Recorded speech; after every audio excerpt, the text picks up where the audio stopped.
Stai ascoltando Radio Libertà, la tua voce libera, senza filtri né censura. La tua radio.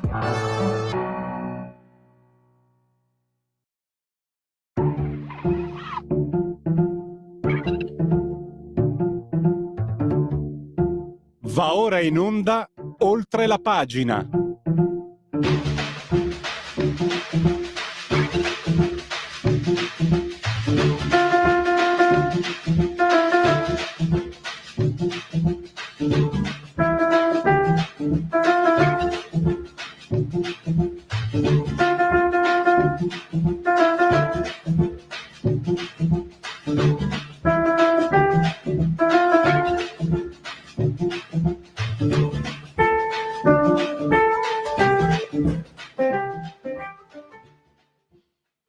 Oltre la pagina, Radio Libertà. Tra poco, per qui Parlamento, entreremo in collegamento con l'onorevole Nicola Ottaviani. Parliamo della PSB, del PSB, anzi maschile, perché parliamo del piano strutturale di bilancio.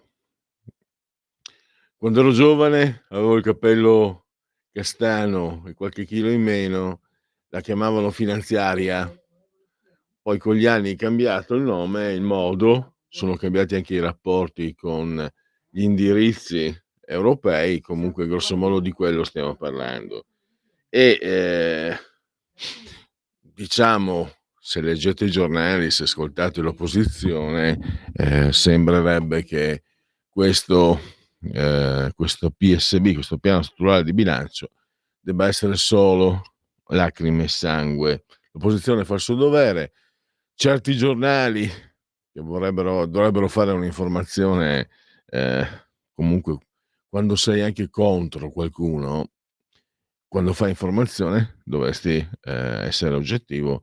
Io francamente, guardando per esempio Repubblica, ho visto delle cose, delle forzature e anche un po' di più. Vabbè, ma noi sapete cosa facciamo? Vi facciamo sentire la voce di un esponente della maggioranza. Qui Parlamento, partiamo con la sigla intanto. Qui Parlamento. Allora, qui Parlamento, Nicola Ottaviani della Commissione Bilancio, l'abbiamo in collegamento e lo ringrazio davvero per essere qui con noi. No, è decaduta la linea. Allora, ci boicottano, ma non ci faremo intimidire. No, è solo qualche... l'onorevole Ottaviani, l'avvocato anche se non sbaglio, Ottaviani, in questo momento è in aula, quindi nelle strutture di Montecitorio c'è qualche difficoltà con la ricezione. Ve l'ho detto altre volte, lo ricordo ogni buon conto, quindi quando siamo in queste situazioni non è impossibile. Vediamo di approfittare e allora di fare questo collegamento. Nicola Ottaviani, benvenuto, grazie per essere qui con noi. Buongiorno a voi e a tutti i radioascoltatori. More solito. More solito. Allora, piano strutturale di bilancio. Se uno ascolta l'opposizione a certi giornali, sembra che questa, che quando ero giovane si chiamava finanziaria, sia lacrime e sangue, in realtà non è così, e soprattutto c'è un punto che io personalmente sto seguendo anche per la parte economica, c'è una coerenza con quanto fatto anche nelle precedenti due manovre. Ma lascio lei a parlarci di questa manovra. Anzi, ne approfitto, onorevole Ottaviani, per farle una domanda. Lei è stato sindaco di una città capoluogo come Frosinone, quindi è stato un amministratore. Se io le chiedessi come amministratore cosa apprezza o cosa apprezza di meno di questa manovra, mi permetto di partire da questo, poi naturalmente le lascio la parola per un quadro generale. Guardi, la ringrazio per la domanda perché mi riporta indietro di qualche anno riavvolgendo il nastro e dando la dimostrazione di come in Italia, al di là di quello che si possa ipotizzare o credere, i soldi, se amministrati bene, bastano. Calcoli che quando io mi insediai in amministrazione comunale a Frosinone nel 2012, Noi trovammo una situazione disastrosa dopo 15 anni di malgoverno della sinistra, ma questo non lo dico sotto il punto di vista politico, lo dico sotto il punto di vista finanziario. 3 giorni dopo il mio insediamento arrivò la comunicazione da parte della Corte dei Conti che ci convocò, guardi, sto parlando di 3 giorni, non 3 mesi, dicendo diteci quello che volete fare, perché abbiamo rilevato un indebitamento strutturale, per cui o fate una dichiarazione di dissesto, o ve la facciamo noi sostanzialmente, diceva la Corte dei Conti, oppure dateci delle soluzioni alternative. Noi a quel punto, per evitare che centinaia di imprese che dovevano riscuotere somme dal comune di Frosinone, e quindi migliaia di lavoratori che potevano andare remendi, quindi potevano trovarsi d'amblè dalla mattina alla sera in mezzo alla strada, noi che cosa facemmo? Dicevamo, vabbè, questi debiti non li abbiamo fatti noi, e guardi che non c'è voluto poco, anzi c'è voluto tanto per convincere i consiglieri comunali, gli assessori del centrodestra che dovevamo dare continuità, noi li abbiamo fatti noi questi debiti, ma è giusto che rispetto a quello che è il panorama dei creditori terzi noi siamo credibili e affidabili. Portammo avanti, fummo il terzo comune capoluogo italiano a sperimentare la legge sul predissesto sotto il punto di vista del 243 bis del testo unico sugli enti locali, quindi un ripianamento decennale. In 10 anni abbiamo spalmato circa 70 milioni di euro di debiti.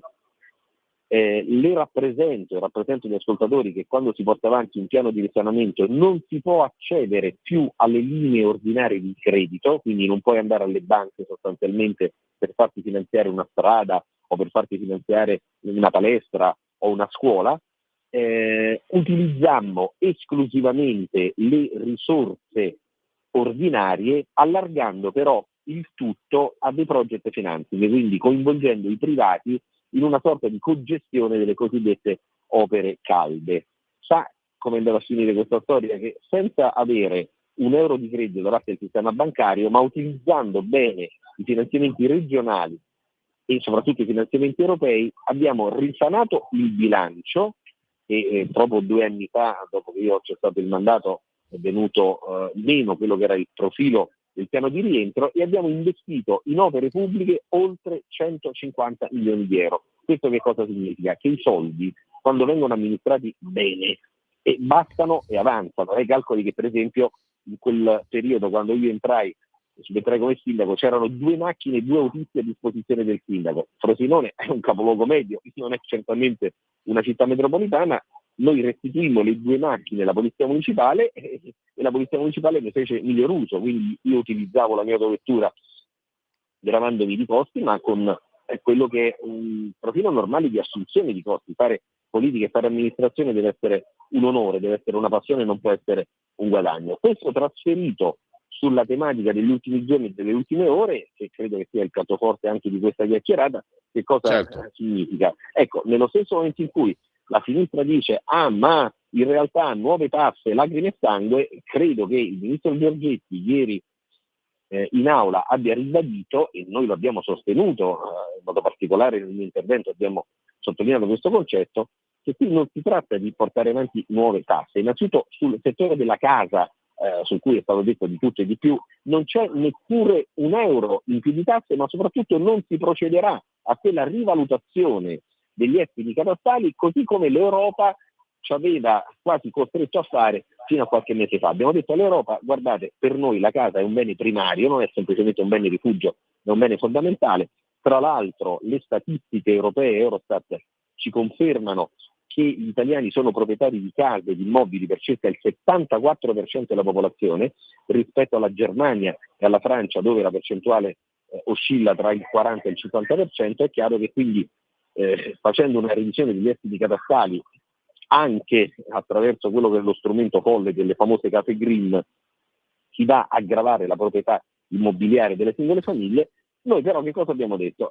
Questa è la teoria del ministro Giorgetti, che vede la Lega assolutamente concorde su questo aspetto, e non vogliamo noi fare il gioco del nascondino come altri stanno facendo in queste ore. Ma scusatemi, c'è la questione relativa al bonus, anzi al super bonus, questa invenzione folle del 5 Stelle. E loro ci dicono il super bonus è servito a dare linfa all'economia. Il problema però è che per 400.000 o 500.000 immobili, le stime non sono ancora state ultimate, 60 milioni di italiani stanno contribuendo, ascoltate bene, con qualche cosa come 180 miliardi di euro. Ma se noi abbiamo una manovra finanziaria quest'anno, come lo scorso anno, per 24-25 miliardi, significa che viene impiegato per il super bonus qualche cosa come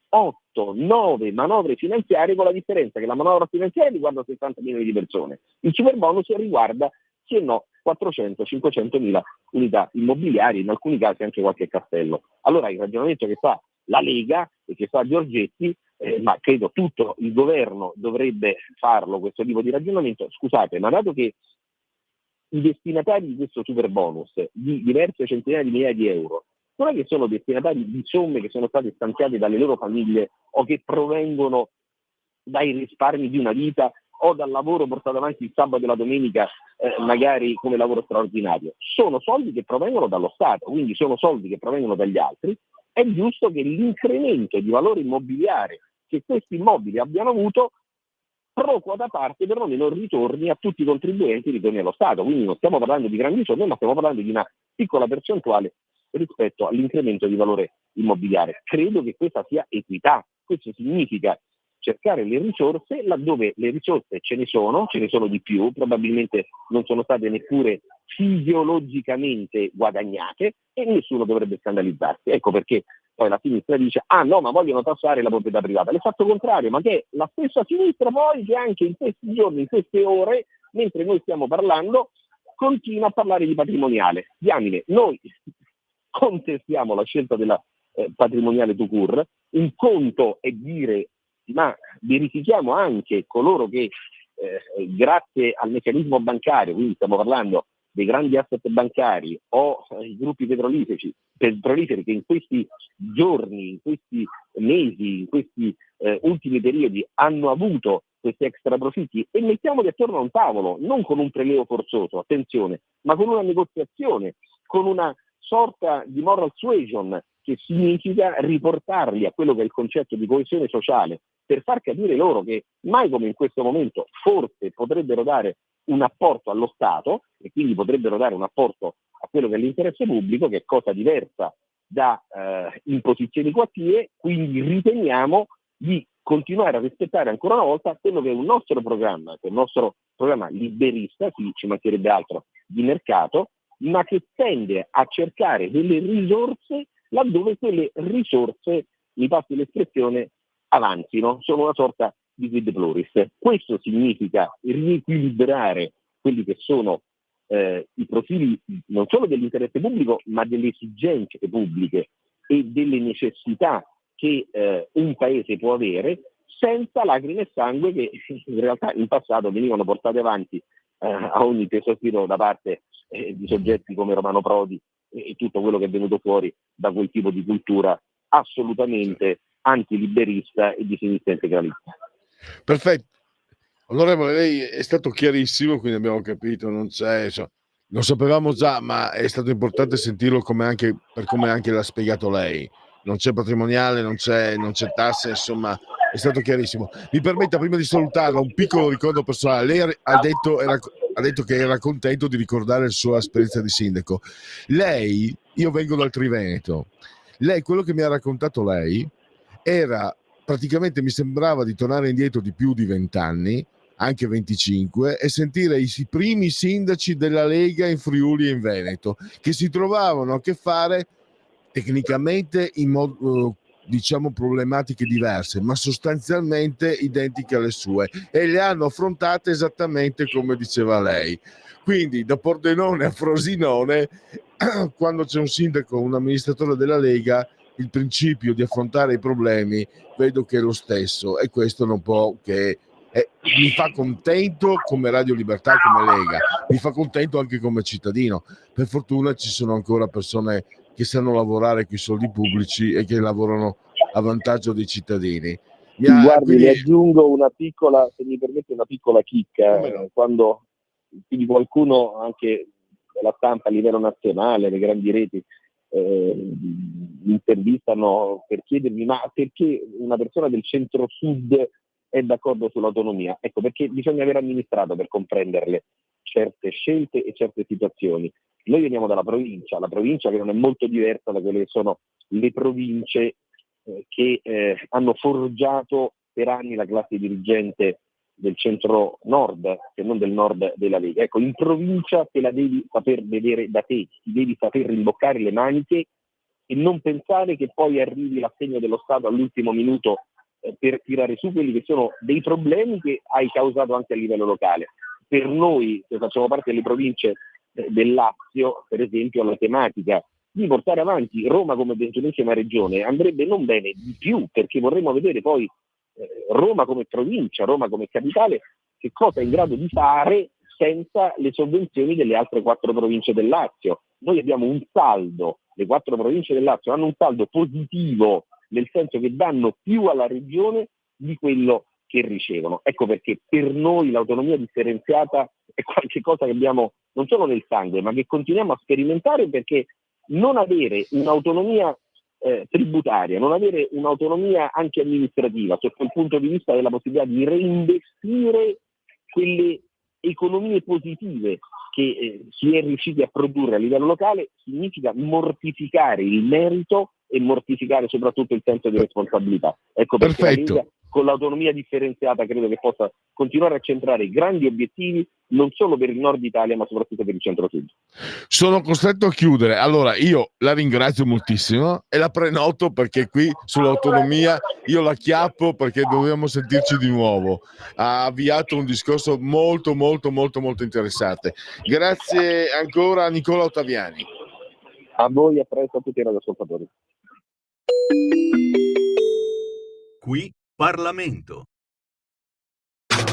Stai ascoltando Radio Libertà. la tua voce libera, senza filtri né censura. La tua radio.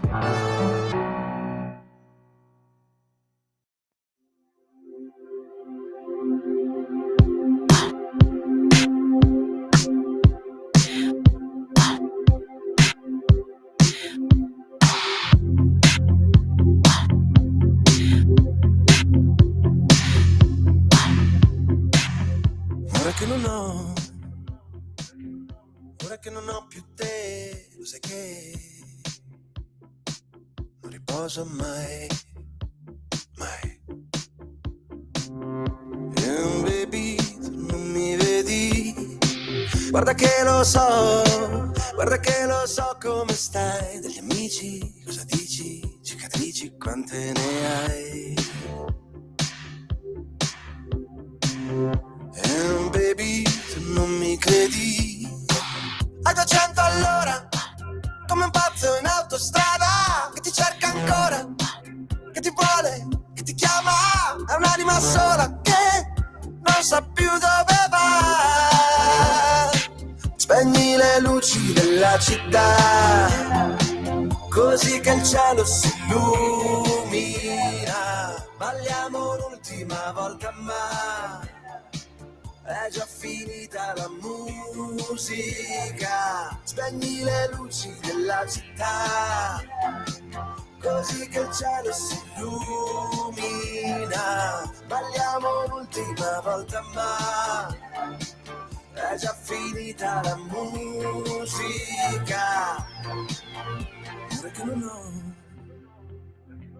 Ora che non ho più te, lo sai che non riposo mai, mai. Baby, tu non mi vedi, frequento solo i posti che tu non hai visto mai, perché ho paura di incontrarti e di un ciao, come stai? Baby, tu non mi credi, a 200 all'ora, come un pazzo in autostrada, che ti cerca ancora, che ti vuole, che ti chiama. È un'anima sola che non sa più dove va.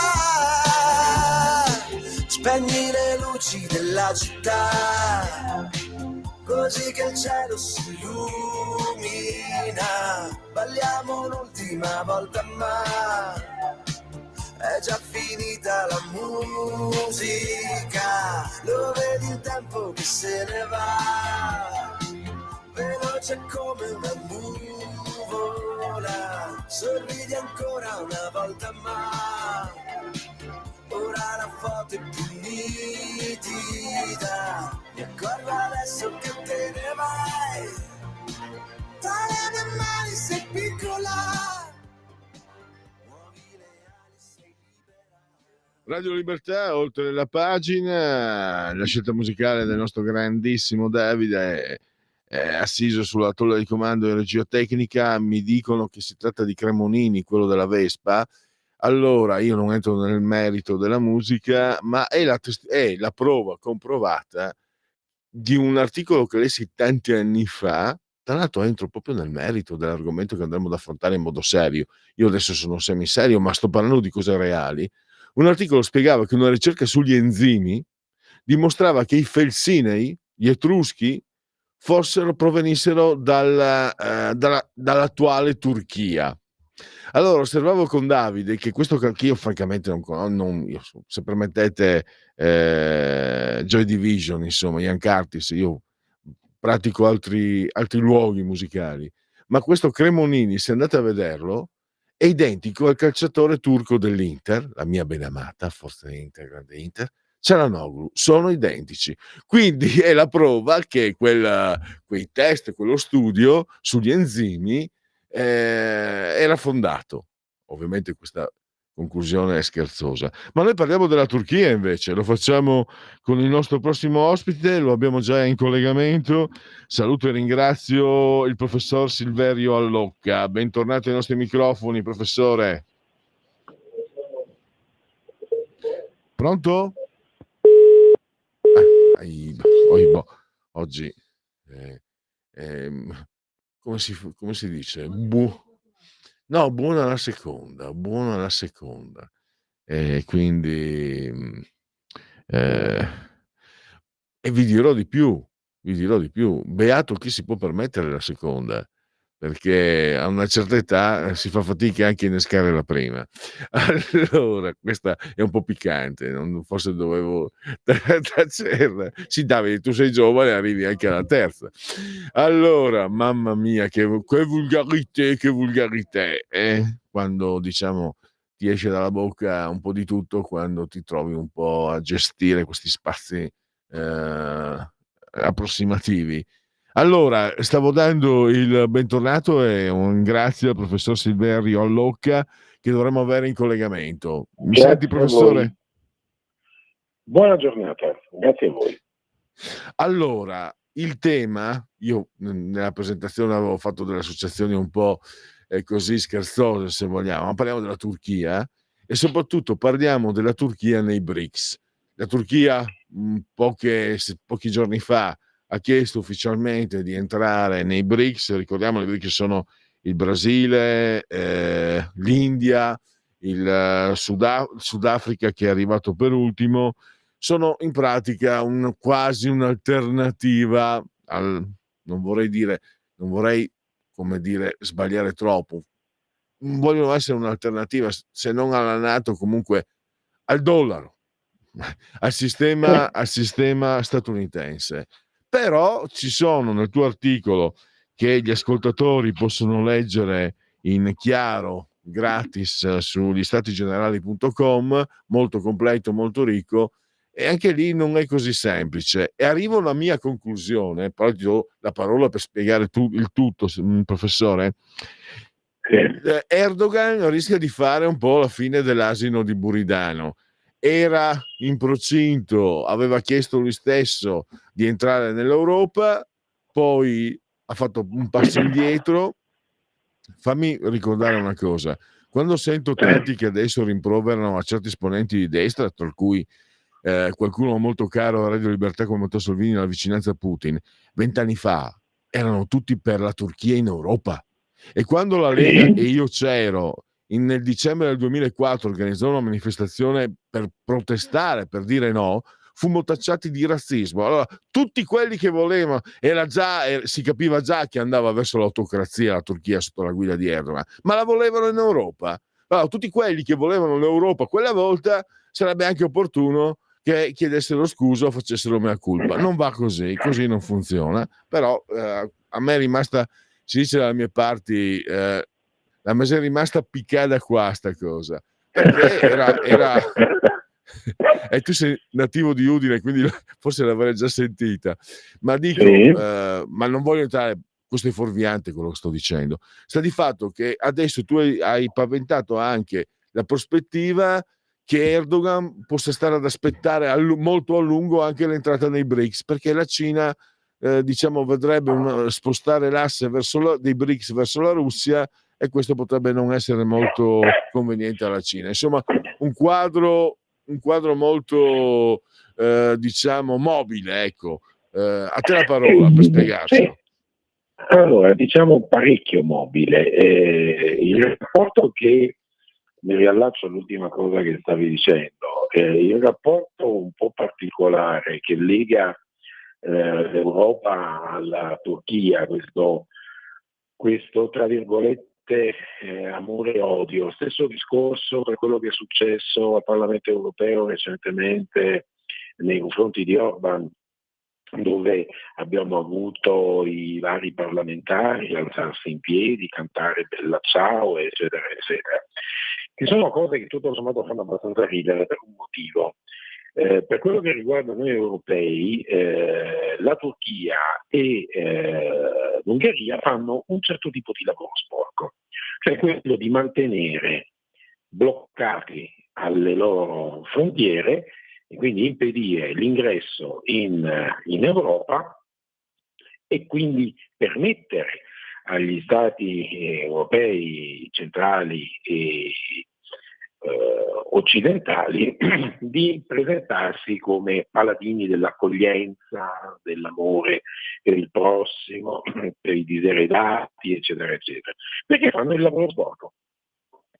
Fanno il lavoro sporco bloccando decine, centinaia di migliaia di potenziali profughi pronti a entrare in Europa, nei vari paesi, la Germania, l'Italia, la Francia, eccetera, eccetera, soprattutto quelli del nord Europa, e poi però diciamo di tanto in tanto si ricordano di evocare immagini come dire libertarie o altro. E la pagliacciata continua, perché non c'è coerenza, la gente ha poca memoria e non si rende poi conto effettivamente di quello che c'è dietro.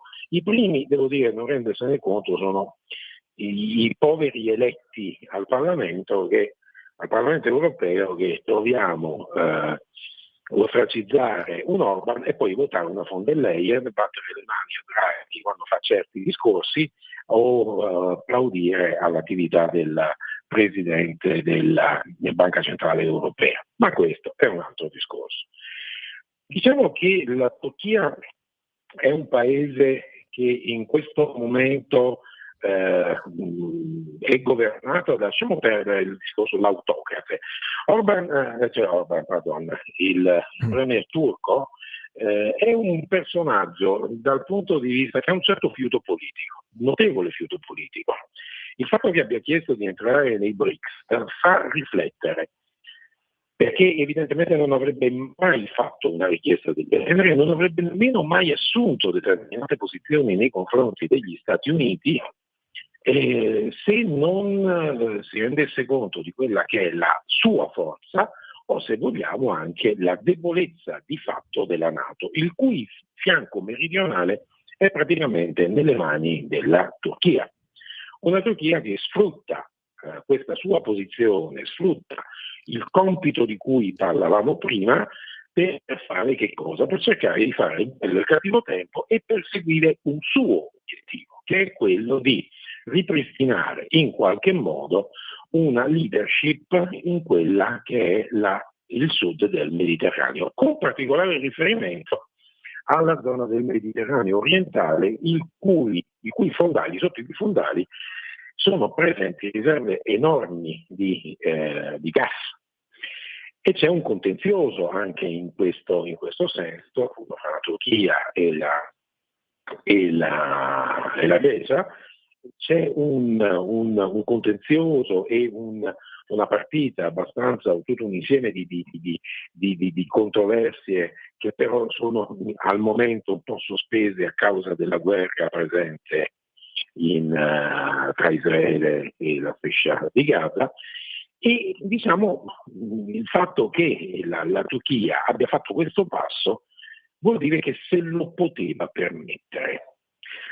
Però diciamo che da un certo punto di vista la Russia ha fatto un suo gioco, perché sta nei BRICS, però al tempo stesso per questioni contingenti si trova a essere legata un po' troppo alla Cina, a dipendere un po' troppo dalla Cina, e sta cercando tutto sommato di rimanere certo nell'ambito dei BRICS, fare la sua parte, rispettare quelle che sono le direttive di Pechino, però portare avanti anche la sua partita. In che modo? Per esempio strizzando di buon grado l'occhio alla Turchia e tutto sommato inducendola anche a presentare questa candidatura, tant'è vero che questo mese ci sarà l'incontro dei BRICS proprio in Russia, a Mosca, ed è stata invitata direttamente, ufficialmente. Il caloroso abbraccio verso la Turchia si è tradotto in una richiesta ufficiale che poi si è mutata in un giallo, perché prima è stata accolta, prima è stata stimolata, le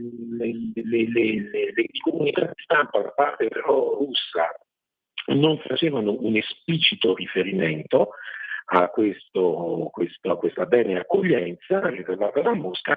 Poi a un certo momento, quando la Turchia ha fatto il passo ufficiale, è stata ufficializzata questa richiesta, si sono leggermente tirati indietro per vari motivi che ovviamente devono tener conto di questi rapporti che ci sono, non proprio idilliaci, fra Pechino e Mosca. Tant'è vero che per esempio non se ne è parlato più di tanto, adesso la regolazione delle operazioni commerciali in valuta rublo e la lira cinese viene regolato non mantenendo i vecchi rapporti di cambio, cioè tutto sommato la Cina ha alterato questi rapporti in senso sfavorevole, quindi di fatto nel rapporto fra le due valute c'è una sorta di deprezzamento della valuta russa rispetto a quella cinese.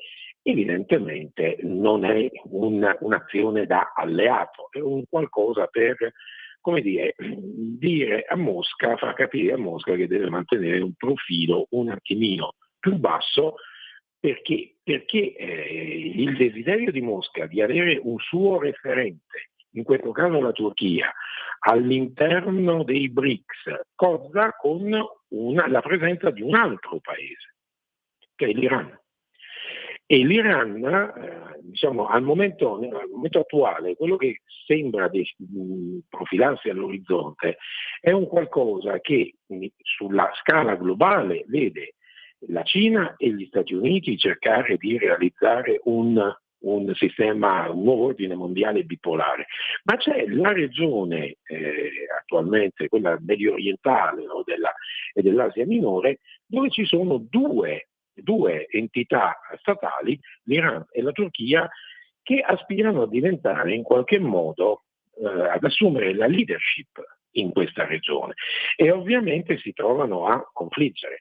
La tranquillità, la serenità la pace nella zona medio orientale è legata dipende anche dalla posizione assunta dal nuovo governo iraniano, che a più riprese, in varie occasioni ha mantenuto i soliti toni retorici nei confronti dell'Occidente in difesa dei diritti dei palestinesi, eccetera, eccetera, ma poi di fatto stanno lasciando tranquillamente una carta bianca, mano libera al Netanyahu, che sta portando avanti la sua azione politico-militare in Medio Oriente.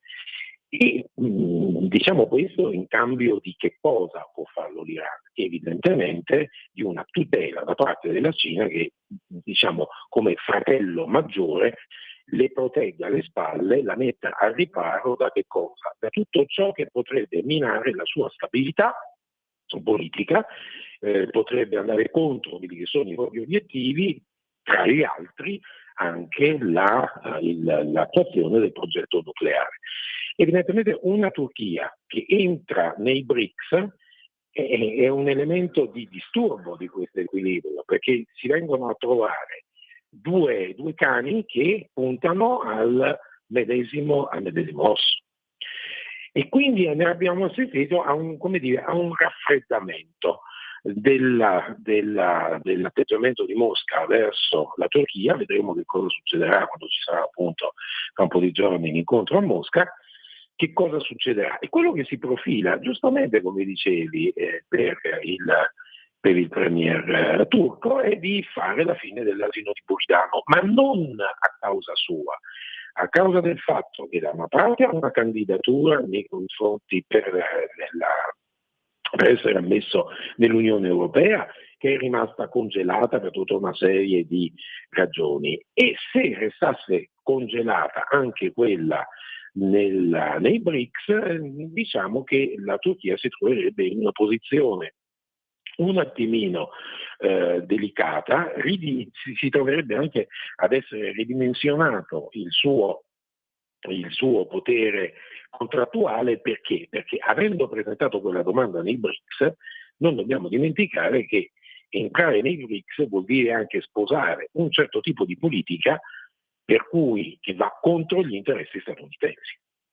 Quindi tutto sommato, diciamo, aver presentato questa domanda, è vero che i BRICS non sono un'alleanza militare, ma questa distinzione oggi tra un'alleanza di tipo politico-economico o alleanza militare è abbastanza, come dire, ha fatto il suo tempo, visto che ormai la guerra oggi si combatte su ben altri terreni, che sono appunto quelli dei mercati, quelli delle materie prime, eccetera, eccetera. Noi assistiamo a una militarizzazione totale di tutto ciò che è oggetto di trattativa commerciale.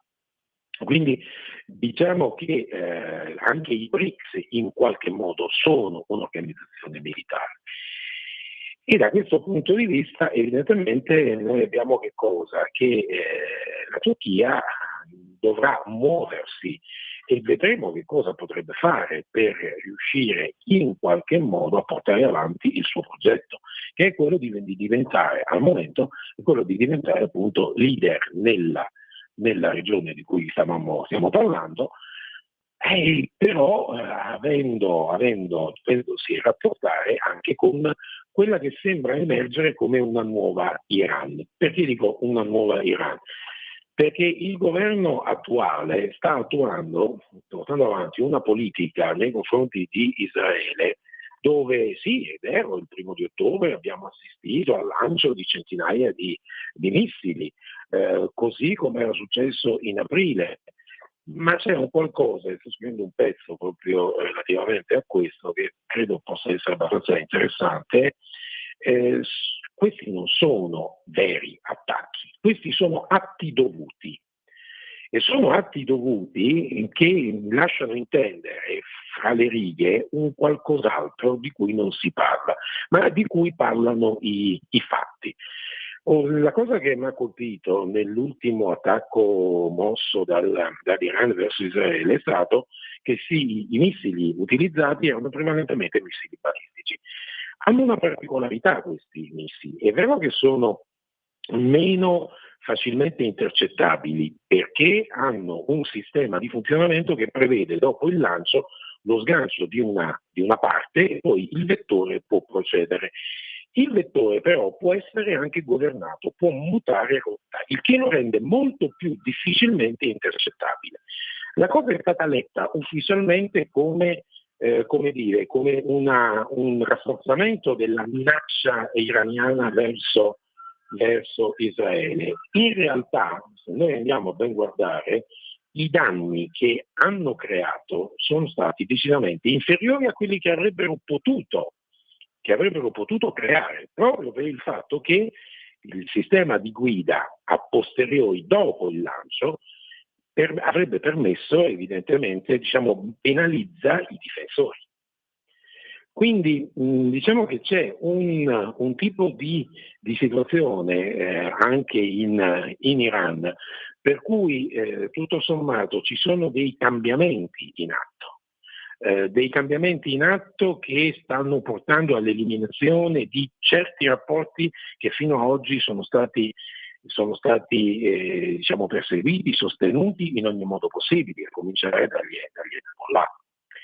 In questi ultimi mesi praticamente noi abbiamo assistito all'eliminazione completa di tutta la linea di comando di Hezbollah, abbiamo assistito all'eliminazione della figura massima rappresentante Hamas, che aveva già intrattenuto dei rapporti con Erdogan, e tutto sommato Erdogan già si rendeva disponibile a ospitare i vertici di Hamas in Turchia, visto che sono stati tutto sommato messi più o meno alla porta dal Qatar.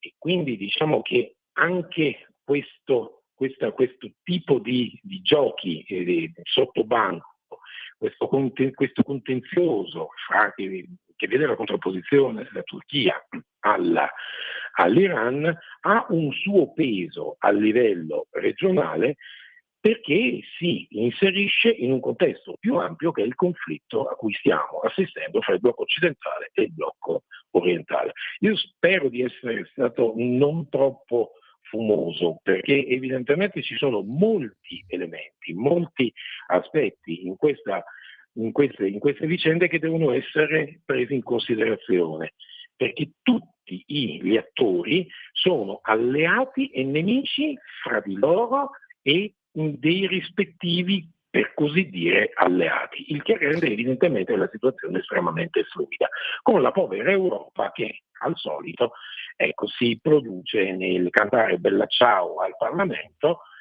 si fanno riprendere e quindi si sono guadagnati secondo loro la pagnotta facendo un'esibizione del genere. Ecco, professore, ormai la costante è l'impotenza, ma non da adesso, da tanti anni, l'impotenza dell'Europa. Il quadro che mi sembra veramente interessante, da cui cogliere anche ulteriori sviluppi. Da una parte, quindi riassumo, no? Da una parte c'è una NATO che è, dipende dagli Stati Uniti, c'è un paese egemone e gli altri stati vassalli. I BRICS, che si presentano in modo poliformico, secondo come anche hai spiegato le cose, in realtà stanno andando verso un bipolarismo USA-Cina, perché alla fine anche la Cina. Però ti chiedo, purtroppo abbiamo veramente pochissimo tempo. Rispetto però, allora, gli Stati Uniti sono riusciti a uccidere l'Europa, questo secondo me. Hanno impedito negli anni 90 che ci unissimo con la Russia, hanno lasciato a guardia dell'Europa la Gran Bretagna, l'Inghilterra. C'è l'India, c'è per esempio l'India che sta crescendo, almeno per quello che ho letto, per fortuna ho te come interlocutore. L'India può diventare comunque non uno stato vassallo della Cina. Ma diciamo che i cinesi hanno imparato una lezione della storia molto meglio di quanto abbiamo fatto noi. Ed è la lezione che hanno impartito i romani. I romani non puntavano a governare tutti i paesi che facevano parte dell'impero. Lasciavano autonomia purché al momento opportuno dessero gli uomini che servivano per le guerre e pagassero i tributi a Roma. Fine.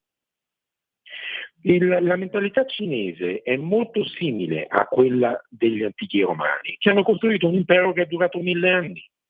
A differenza della mentalità che hanno un po' fanciullesca, soprattutto gli Stati Uniti, che sono, come dire, sono un popolo giovane, un paese giovane e tutto sommato è stato fondato da persone che, senza offesa per nessuno, non è che vantassero grandi bagagli culturali. Per loro controllare, essere presenti, avere un'egemonia equivale ad avere basi militari, a imporre determinati governanti e a controllare anche gli aspetti più piccoli della vita di quel paese. E questo non funziona. Non funziona non perché i cinesi siano migliori, semplicemente perché i cinesi sono più furbi, ti lasciano l'idea di decidere, non ti conquistano, per modo di dire, non ti attaccano, ti conquistano, ti mettono la base. Loro ti prestano del denaro che sei tu a chiedere, ti finanziano, poi tu ti rendi conto che hai un problema, non riesci a rimborsare i soldi e loro ti dicono: guarda, non c'è problema, ti vengo incontro, mi dai, io finisco la costruzione di ciò che ti ho promesso, tu me lo dai in uso per 99 anni, 100 anni, e nel frattempo poi piano piano mi restituirai i tuoi soldi. E l'altro lo guarda ben contento e lo dice: grazie per la vostra generosità. Quale dei due? Quale delle due strategie funziona e non riesce a stimolare una reazione contro i cinesi, ma eventualmente contro la leadership locale? Quella portata avanti dalla Cina. Cioè fanno la stessa cosa, è un imperialismo fatto con il pugno d'acciaio nel guanto di velluto. È molto più sottile. Perfetto, sei stato chiarissimo. Purtroppo devo chiudere. Grazie ancora a Certo, Silverio ci Allocca risentiamo. e a risentirci presto. Un abbraccio, un saluto a tutti e a presto.